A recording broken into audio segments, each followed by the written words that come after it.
સાણંદમાં ફટાકડાના ગોડાઉનમાં દરોડા પાડવામાં આવ્યા છે।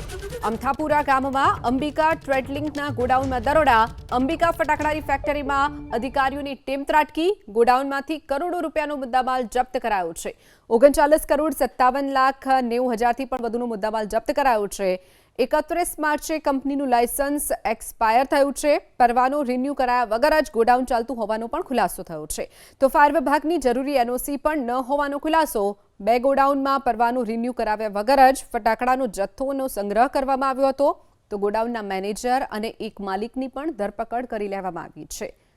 તો અંબિકાનું જે ગોડાઉન આવેલું હતું તેમાં દરોડા પાડવામાં આવ્યા હતા, જેમાં પરવાનો રિન્યુ કરાયા વગર જ અહીંયા જે ફટાકડાનો જથ્થો હતો તે રાખવામાં આવ્યો હતો અને ફટાકડાનું ગોડાઉન ધમધમતું હતું। બે ગોડાઉન પરથી 39 કરોડથી પણ વધુનો મુદ્દામાલ જપ્ત કરી લેવાયો છે। ફાયર એનઓસી પણ ન હોવાનો ખુલાસો થયો છે। પોલીસે હાલ વધુ તપાસ હાથ ધરી છે।